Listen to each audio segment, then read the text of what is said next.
Hello students, this is Ravindra Sharma. You are most welcome to Gorija classes. Today we shall learn about punctuation and capital letters. Let us see. बच्चों punctuation को हिंदी में विराम चिन्ह कहा जाता है। Punctuation का किसी भी भाषा में एक महत्वपूर्ण स्थान होता है। किसी भी भाषा को अच्छे से लिखने के लिए, बोलने के लिए और उसे समझने के लिए पंक्चुएशन का बड़ा महत्व है। तो आज हम इंग्लिश लैंग्वेज के अंदर जो पंक्चुएशन मार्क्स हैं उनको अच्छे से करने की कोशिश करेंगे। लेट अस सी। सबसे पहले बच्चों हम कर लेते हैं कैपिटल लेटर्स। कैपिटल लेटर्स, बच्चा जब भाषा को सीखना शुरू करता है तो सबसे पहले कैपिटल लेटर ही सीखना शुरू करता है। तो आज हम जानेंगे कि इंग्लिश के वाक्यों के अंदर कैपिटल लेटर का कहाँ प्रयोग होता है। देखते हैं बच्चों, फर्स्ट लेटर, किसी भी सेंटेंस का फर्स्ट लेटर हमेशा कैपिटल आएगा। जैसे इस सेंटेंस के अंदर ही के अंदर एच कैपिटल है। दूसरा बच्चों, इंग्लिश पोइम। इंग्लिश पोइम के अंदर हर पंक्ति का पहला लेटर कैपिटल आएगा। जो आई, प्रोनाउन जो आई है वो कहीं पर भी आए अकेला तो हमेशा कैपिटल आएगा, ध्यान रखें। प्रॉपर नाउन, जैसे जो हमारे नाम होते हैं, किसी भी व्यक्ति का नाम, किसी स्थान का नाम, किसी पुस्तक का नाम, ट्रेन का नाम, किसी शहर का नाम, किसी देश का नाम, ये जितने भी नाम होते हैं सब कैपिटल लेटर में आएंगे। जैसे फर्स्ट इस सेंटेंस के अंदर राम का आर कैपिटल है। बच्चों एब्रीविएशन हम शब्दों को जब छोटे रूप में, शॉर्ट फॉर्म में लिखते हैं तो वो कहलाती है एब्रीविएशंस। जैसे बैचलर ऑफ आर्ट को हमने लिखा BA, तो बच्चों बी के बैचलर के लिए B आया, इसके आगे फुल स्टॉप लगा दिया। आर्ट्स के लिए A आया, उसके आगे हमने फुल स्टॉप लगा दिया। जो आजकल जो मॉडर्न इंग्लिश ग्रामर है उसके अंदर एब्रीविएशन के अंदर फुल स्टॉप लगाना जरूरी नहीं है। जैसे BA को आप सिंपली B कैपिटल और A कैपिटल लिख सकते हैं बिना फुल स्टॉप के भी।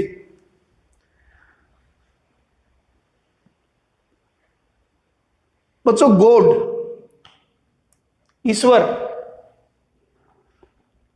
गॉड या ऑलमाइटी शब्द वाक्य में कहीं पर भी आए हमेशा इनका फर्स्ट लेटर कैपिटल आएगा। बच्चों कॉमन नाउन को अगर हम पर्सनल नाउन की तरह यूज करें तो कॉमन नाउन के फर्स्ट लेटर भी कैपिटल ही आएंगे, बशर्ते कि इनके साथ कोई, कॉमन नाउन के साथ कोई प्रोनाउन न लगा हो। जैसे uncle and aunt are coming today. बच्चों यहां पर अंकल एंड आंट एक तरह से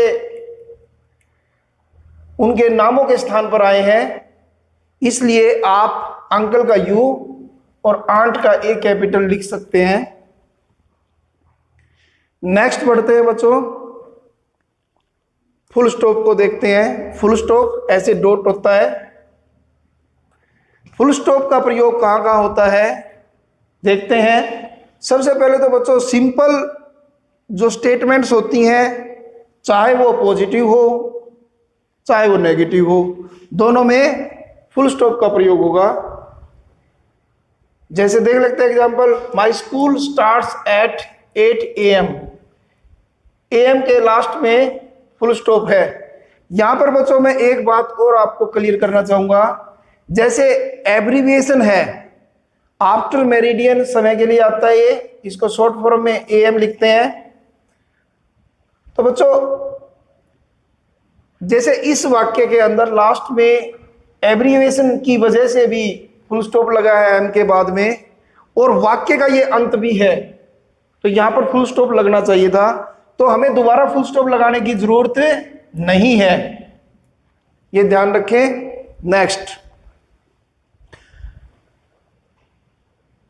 बच्चों, फुल स्टॉप का यूज एब्रिविएशन में भी होता है, जैसा कि हम पहले भी BA के एग्जाम्पल में देख चुके हैं।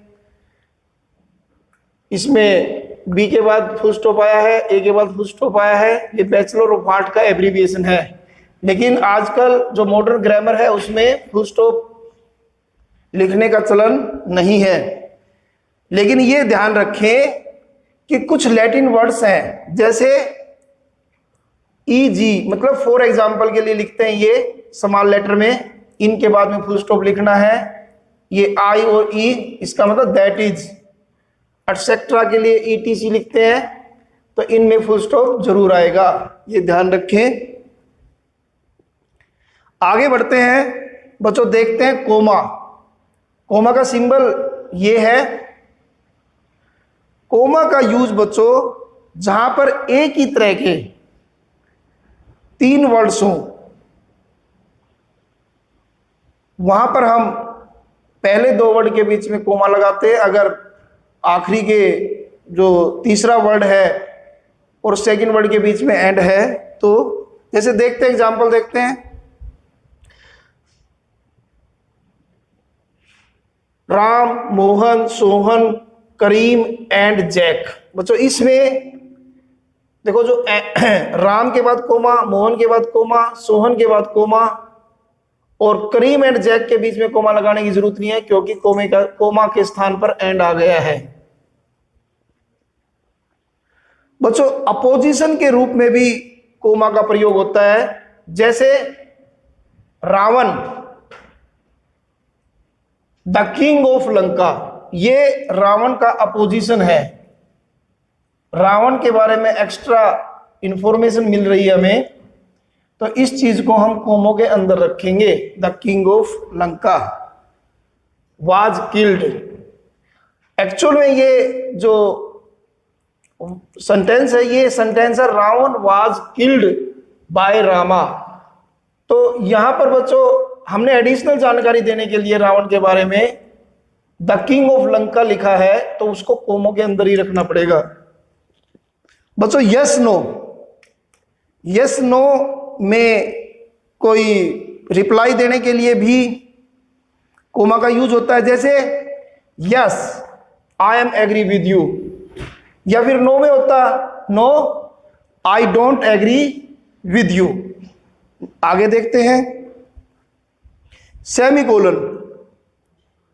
तो सेमीकोलन का यूज पोज के लिए होता है। शॉर्ट, ये इस पोज को समझने के लिए एक बार हम इस डायग्राम को देखते हैं। बच्चों की लाइन है ये पोज के लिए, इसमें ब्रैकेट्स दी गई हैं 3 प्रकार की, छोटी ब्रैकेट, ये मिडल, ये स्क्वायर ब्रैकेट। तो इसमें हमने जो स्मॉल राउंड ब्रैकेट है इसके बीच में कोमा दिया है। इसका मतलब ये है कि कोमा के अंदर सबसे कम समय, कम पोज होता है, मतलब सबसे कम ठहराव होता है। उसके बाद सेमीकोलन, सेमीकोलन में कोमा से थोड़ा सा ज्यादा ठहराव होता है, और फुल स्टॉप में सबसे ज्यादा ठहराव होता है। मतलब हाईएस्ट पोज या लॉन्गेस्ट पोज फुल स्टॉप में होता है, और शॉर्टेस्ट पोज होता है कोमा के अंदर, और सेमीकोलन के अंदर दोनों के बीच का पोज होता है। अब सेमीकोलन को देखते हैं। बच्चों ये सेमीकोलन कोऑर्डिनेट क्लोज में यूज होता है, जैसे अगर उसमें कोई कंजक्शन ना दिया गया हो, जैसे कम, मस्ट, गो, जस्ट। और बच्चों सेमीकोलन का प्रयोग पेयर्स को अलग करने के लिए भी किया जाता है। जब हमारे सामने कुछ जोड़ों की लिस्ट हो तो उन जोड़ों को अलग अलग करने के लिए भी सेमीकोलन का यूज होता है। नेक्स्ट देखते हैं कोलोन। ऐसे दो डॉट आते हैं इस तरह से ऊपर नीचे, इसको कोलोन बोलते हैं। बच्चों कोलोन का प्रयोग डायरेक्ट स्पीच में भी होता है। डायरेक्ट स्पीच, इस सेंटेंस को देखें, जैसे पहला सेंटेंस ऊपर दे रखा है, ही सेड, कोमा, फिर इन्वर्टेड कोमा स्टार्ट है, can mister Ram cross the Ganga, और इन्वर्टेड कोमा क्लोज हो गया। तो बच्चों जो चीज इन्वर्टेड कोमा के अंदर है वो रिपोर्टेड स्पीच कहलाती है। जो इससे बाहर है, जैसे कि ही सेड, ये रिपोर्टिंग वर्ब है। तो इन दोनों पार्ट को अलग करने के लिए कोमा का यूज होता है। कोमा के स्थान पर हम कोलोन का यूज भी कर सकते हैं, ये ध्यान रखें। नेक्स्ट, इसी में कोलोन का जो दूसरा यूज है डायलॉग। जो संवाद होते हैं, डायलॉग होते हैं, उनको स्पीकर के बाद हम कोलोन का यूज कर सकते हैं। जैसे इस एग्जांपल में दिया है, Mohan, hello how are you. यहां पर एक तरह से मोहन ने कहा के लिए कोलोन का यूज हुआ है कि ये चीज हेलो हाउ आर यू, ये जो सेंटेंस है, ये जो वर्ड्स हैं, ये मोहन ने बोले हैं। इस चीज को रिप्रेजेंट करने के लिए हम कोलोन का यूज कर सकते हैं। इसी तरह बच्चों डिस्क्रिप्शन, किसी चीज का हमें वर्णन करना हो, जैसे हमने कोई एक्सप्लेनेशन लिखनी है तो उस एक्सप्लेनेशन से पहले हम कोई हेडिंग बनाते हैं, उस हेडिंग को भी हम कोलोन के द्वारा शो कर सकते हैं। या इस तरह के भी आपने एग्जाम्पल्स देखे होंगे कि जैसे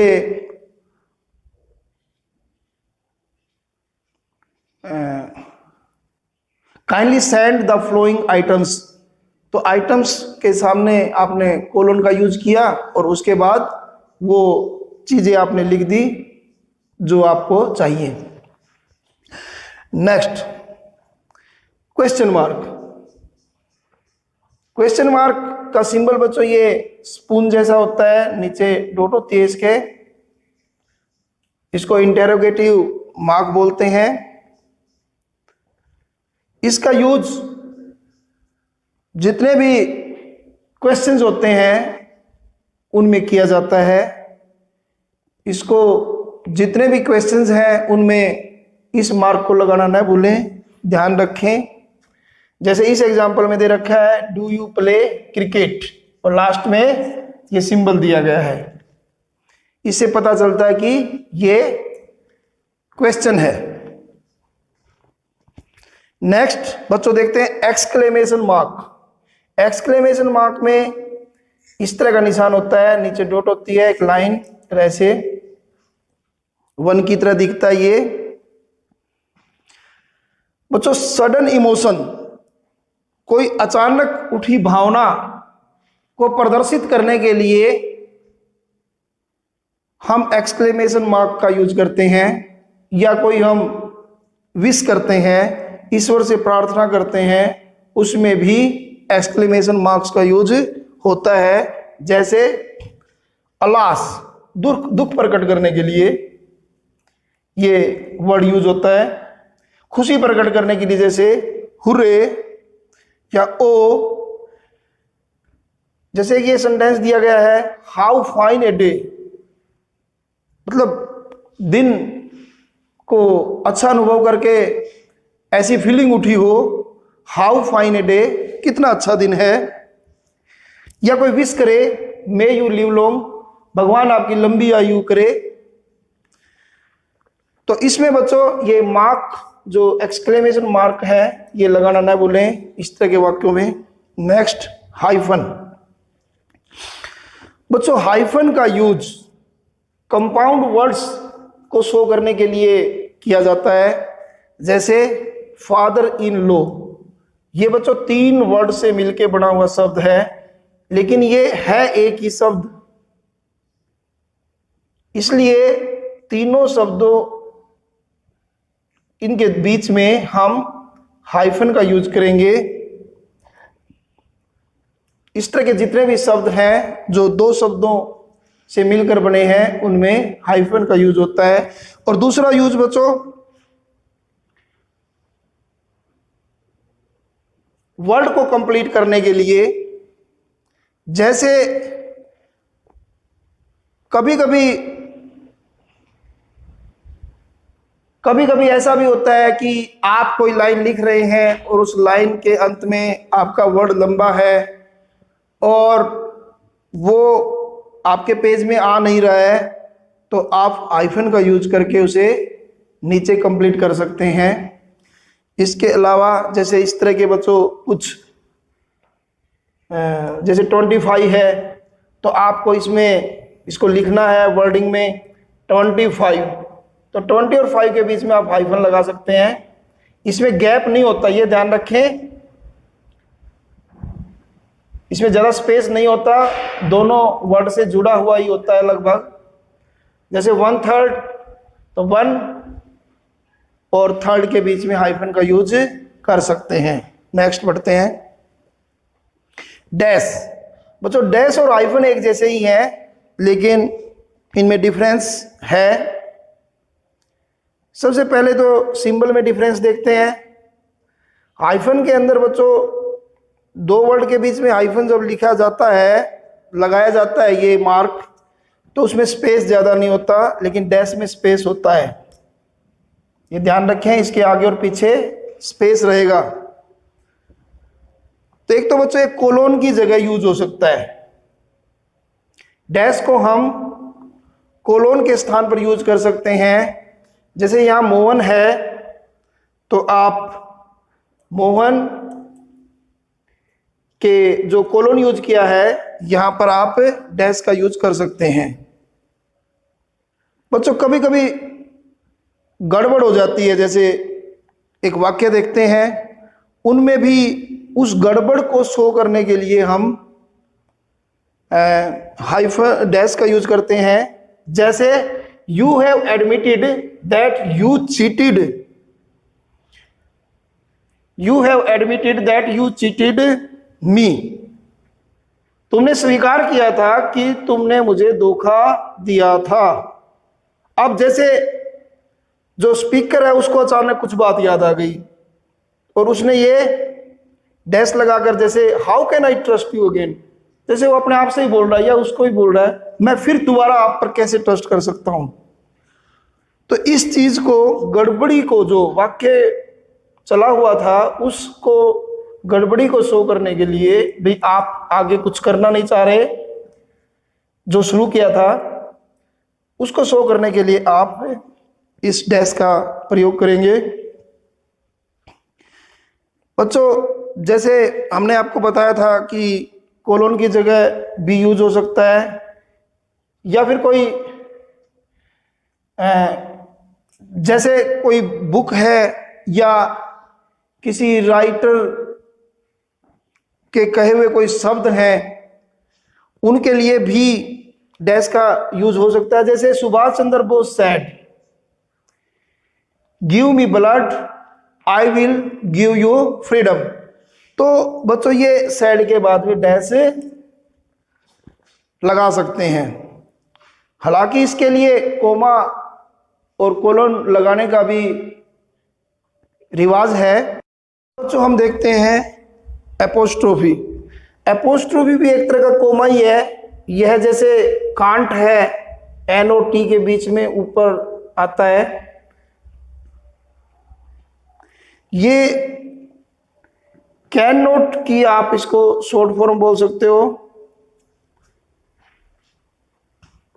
जैसे कैन नोट डैश और फिर लिखा आपने फॉर कैन नोट, मतलब कैन नोट के लिए यूज हुआ ये। मोहन्स पेन, बच्चों इस तरह के वाक्यों में जैसे मोहन का पेन, तो मोहन एपोस्ट्रोफी लग जाएगा और एस लगा देंगे, मोहन्स पेन, मोहन का पेन। और उदाहरण जैसे write your 5 and 9 more clear, मतलब हिंदी बनती है कि आपका जो 5 और 9 है ज्यादा स्पष्ट लिखो।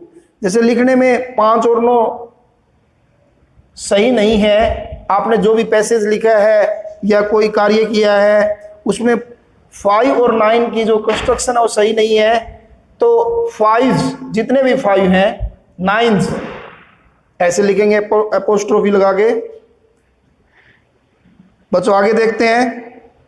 उससे पहले एक बार डैश के ये 2 एग्जाम्पल बच्चों लिखे हुए हैं, ये भी एक बार देख लेते हैं। डैश में जैसे हम डेट्स को शो करते हैं, महात्मा गांधी 1869 1869 में उनकी बर्थ हुआ था और दे डाइड इन 1948, तो इस रेंज को दिखाने के लिए 1869 टू 1948 को हम डैश का यूज करते हैं। इसी तरह से बच्चों जैसे कोई आपने ये लिखा हुआ है L1-20, इसका मतलब ये है कि लेसन 1 से लेकर 20 तक ये रेंज को शो कर रहा है डैश। तो इस तरह की चीजों को शो करने के लिए भी डैश का यूज किया जाता है।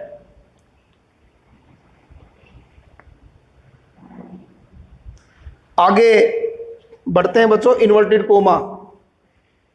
इन्वर्टेड कोमा बच्चों 2 प्रकार के होते हैं, सिंगल इन्वर्टेड कोमा और double inverted coma. Single inverted coma में ये सब इन्वर्टेड कोमा ही है, जैसे can mister Ram cross the Ganga, तो ये इन्वर्टेड कोमा है, डबल है इन्वर्टेड कोमा। बच्चों कहीं कहीं पर सिंगल इन्वर्टेड कोमा का भी यूज होता है। पहले हम देखते हैं कि इन्वर्टेड कोमा का यूज कहाँ कहाँ होता है। डायरेक्ट स्पीच के अंदर मैंने आपको पहले भी बताया था कि बच्चों किसी के कहे हुए शब्दों को अगर हम ज्यों का त्यों रखना चाहते हैं तो हमें इन्वर्टेड कोमा का प्रयोग करना पड़ता है। जैसे he said can mister Ram cross the Ganga, तो उसने जो कहा था उसके वही के वही शब्द जैसे बोले गए थे वैसे लिखना चाहते हैं तो हमें इन्वर्टेड कोमा का प्रयोग करना पड़ेगा। तो ये डायरेक्ट स्पीच में यूज होता है। इसके अलावा बच्चों किसी चीज को हाईलाइट करने के लिए, जैसे कोई सेंटेंस है उसमें लिखा हुआ है आई, इसको हम सिंगल इन्वर्टेड कोमा के अंदर रखेंगे। Is the subject, student is the object. वाक्य मान लो आई एम ए स्टूडेंट है, तो इसके अंदर आई को इन्वर्टेड सिंगल इन्वर्टेड कोमा में रखेंगे और बताएंगे I is the subject and student is the object. Next देखते हैं बच्चों ब्रैकेट्स। ब्रैकेट्स बच्चों 3 प्रकार की होती हैं, राउंड ब्रैकेट, ये मिडल ब्रैकेट और स्क्वायर ब्रैकेट। ये जो बच्चों मिडल ब्रैकेट है इसका इस्तेमाल ज्यादातर मैथमेटिक्स में ही किया जाता है। इन ब्रैकेट्स का इस्तेमाल किन किन सिचुएशन में किया जाता है वो देखते हैं। रेफरेंस के लिए, जैसे रेफरेंस का मतलब कोई हम किसी के संदर्भ में, जैसे उदाहरण के लिए डू राइट, लिखो, क्या लिखना है उसको हमने ब्रैकेट में लिख दिया लेसन 5। आयशा अनिल, ब्रैकेट में लिख दिया एक्सप्लेनेशन देने के लिए माय फ्रेंड। बच्चों बीच की जो ब्रैकेट है वो ज्यादातर मैथमेटिक्स में यूज की जाती है और मैथमेटिक्स में ब्रैकेट्स को लिखने का नियम भी ये है कि सबसे पहले छोटी ब्रैकेट आएगी, उसके बाद ये मिडल वाली करली टाइप की है जो, और उसके बाद सबसे लास्ट में थर्ड जो स्क्वायर टाइप की है। ये ब्रैकेट आएगी। बच्चों इन पंक्चुएशंस के अलावा कुछ पंक्चुएशंस और भी होती हैं, जैसे एलिप्सिस। इसके अंदर 3 या 4 डॉट का इस्तेमाल किया जाता है। जैसे हम कुछ चीज़ शो नहीं करना चाहते, जैसे मैं लिखना चाहूँ 1 2 3 डॉट डॉट डॉट 100, तो ये इस तरह की चीज़ों के लिए एलिप्सिस का यूज किया जाता है। इसके अलावा एक पैरेंथेसिस भी पंक्चुएशन है, इसको डबल डैश भी कहा जाता है। इसका यूज हम तब करते हैं जब मेन सेंटेंस के बीच में कुछ हमें ऐड करना हो और वो ज़रूरी नहीं कि ग्रामेटिकल पॉइंट ऑफ व्यू से सही भी हो, तो ऐसी चीज़ को शो करने के लिए हम पैरेंथेसिस का यूज करते हैं, मतलब डबल डैश का यूज करते हैं।